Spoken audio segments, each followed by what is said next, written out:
Salut toi! Aujourd'hui, nous sommes le 5 décembre et c'est dimanche. Et comme c'est dimanche, je vais faire une vidéo dans la thématique de Noël. Ça te dit? Allez, c'est parti! Dis-moi, est-ce que toi aussi tu es du genre à faire une wishlist un petit peu énorme? Moi, chaque année, si j'avais une vraie liste au Père Noël à faire, je crois que le type en rouge, il pèterait juste un câble. Donc sans plus tarder, je vais commencer maintenant et je vais me décaler pour te mettre les photos de ce dont je parle juste ici. Alors cette année, j'ai envie de varier entre guillemets un petit peu mes envies parce que d'habitude j'ai mis plein de trucs de poney, mais c'est vrai que cette année, vu que l'équitation est un petit peu en pause puisque mon cheval est blessé, je me suis dit que j'allais diversifier un peu mes idées cadeaux. Bon, ok, il y a quand même des trucs de poney, et si tu me connais bien, tu le sais, dans chaque wishlist de Noël, il y a au moins un tapis. Bon, j'avoue, je ne peux pas mettre cette règle-là de côté, donc j'ai sélectionné 3 tapis, dont un qui... c'est pas possible. Le premier, c'est un tapis de chez Kramer, c'est le modèle Ruffle en couleur brume. On est d'accord, c'est très clairement une pâle copie d'Épée of Sweden, mais j'aime beaucoup cet aspect gaufré là. Je trouve que c'est un peu girly et un peu vintage à la fois, tu vois ce que je veux dire.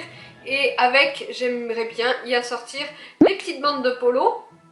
Tout simplement parce que oui, je mets des bandes très souvent déjà de base, mais qu'en plus la pathologie nouvelle de mon poney avec son membre blessé, j'envisage de lui faire porter des bandes à peu près très souvent. Donc voilà, un petit assortiment comme ça, c'est pas mal. Deuxième tapis qui m'a tapé dans l'œil pour cette saison, et celui-ci, je sais qu'il ne va pas faire l'unanimité, c'est celui-ci de chez Horsehoods, qui est une marque anglaise, et moi, l'univers de ce tapis me parle complètement. Je suis une fan incontestée du livre Le Petit Prince. Et moi, quand je vois ce tapis de sel, qui n'a rien à voir avec Le Petit Prince, je veux bien l'entendre, mais quand je vois ce tapis de sel, j'ai l'impression d'être dans cet univers-là. Donc j'adore ce tapis de sel. Et par contre, le gros problème de celui-ci, c'est que il est en Angleterre et qu'avec le Brexit et compagnie, mon Père Noël a intérêt à avoir des bons contacts. Tu vois ce que je veux dire. Troisième et dernier tapis de cette wishlist, lui, c'est une indécence en tapis de sel. Tu vois, genre ça. Ouais. Est-ce que j'ai vraiment besoin d'en dire beaucoup plus? Le Kentucky Velvet Pearl en beige. Il est magnifique, mais on ne cesse de parler de Kentucky. D'habitude, j'aime pas trop les trucs bien à la marque, mais là, j'avoue, pour celui-là, je craque. Sauf que c'est indécent, le prix qui coûte. Donc on va juste s'arrêter là et passer à autre chose. J'ai rajouté 2 petits trucs de poney, des produits de soins. Le premier, c'est ceci, c'est un activateur de mue, puisque Elion est blessé cette année et qu'il vit au box, eh bien je ne l'ai pas pondu. Et comment te dire que je redoute déjà par avance le printemps et que mon poney s'apparente plutôt à un nounours en ce moment qu'à un poney. Voilà, activateur de mue, franchement, sincèrement, je ne sais pas si ça fonctionne, mais c'est mon petit côté testeuse qui a envie d'avoir ce produit sous le sapin. Deuxième chose, c'est pas vraiment folichon, mais pour rester dans l'ambiance de Noël et poney, j'ai bien envie d'un petit démêlant de chez Kramer avec l'odeur parfum d'hiver là. Il sent la cannelle, je l'ai déjà eu une fois, c'est juste une merveille ce démêlant. Bon, voilà, j'en ai fini avec les trucs de poney, et cette année, comme les années précédentes, j'ai aussi mis des éléments beauté, à savoir des palettes de maquillage. Je suis une grande fan des palettes de maquillage. Fut un temps où je n'avais pas de poney et où j'avais la sensation d'être un peu plus riche.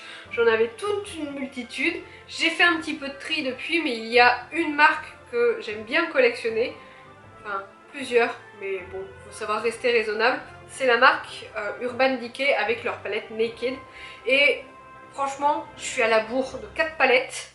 Donc je te les mets toutes là, à savoir que celle-ci, la Wild machin truc, c'est un petit peu ma chouchoute parce que j'adore les couleurs qu'il y a dedans.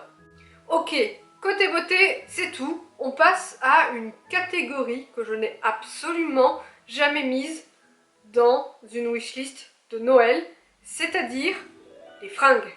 Ouais, c'est assez délicat de se faire offrir des vêtements à Noël, mais quand même, j'ai largement besoin de tout. C'est-à-dire que ça peut aller du pyjama de Noël ridicule à l'écharpe moumoute sympa, en passant par une belle paire de godasses, des pulls, des jeans, des accessoires en tout genre. Voilà, ça va plus dans mon dressing et il est grand temps que ça change. J'ai aussi mis, est-ce qu'on peut dire que c'est poney ou pas?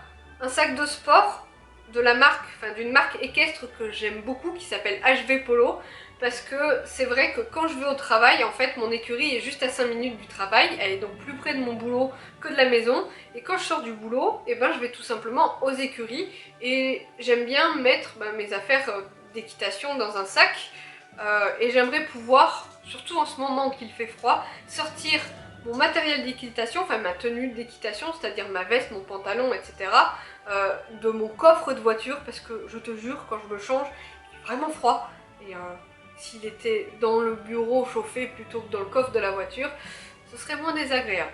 Voilà.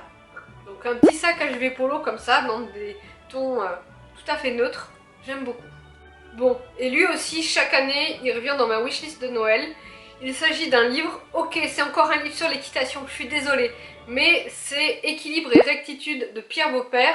Pierre Beaupère est un cavalier que j'aime beaucoup, ne serait-ce que par ses écrits, par son travail avec les chevaux, et je pense que dans le cas Élion, équilibre et rectitude, c'est juste 90% de nos buts de travail, même si, en ce moment on ne travaille pas. Mais j'aurai largement le temps au moins de lire et décortiquer ce bouquin parce qu'il paraît que c'est pas simple. Et puis pour terminer cette wishlist, je suis restée dans les livres puisque il y a parmi mes passions l'écriture tout simplement et que j'ai envie de lire quelques essais et quelques petits livres comme ça. Voilà, je te mets les titres au fur et à mesure qui vont m'encourager et peut-être m'aider dans un projet sur lequel je travaille en ce moment. Rien de très passionnant, je l'entends, pour ceux qui ne sont pas concernés par la créativité écrite, si on peut dire ça comme ça. Mais personnellement, je pense que ça m'apporterait quelques petites pistes de réflexion plutôt intéressantes. Bon, et comme d'habitude, je ne suis pas contre une demi-tonne de chocolat, des bains moussants, un peu de maquillage qui n'aurait pas été dans cette fameuse wishlist. Je ne suis pas contre les chaussettes ridicules et tout ce qui a un thème de licorne. Voilà. Sur ce, j'espère que cette vidéo t'aura plu. N'hésite pas à me dire dans les commentaires quelle est ta wishlist poney ou pas. Et je te dis à demain 16 h pour une nouvelle vidéo. Et n'oublie pas de t'abonner, d'activer la fameuse cloche qui sert à moitié à rien et d'aller checker mon Instagram. Allez, ciao ciao!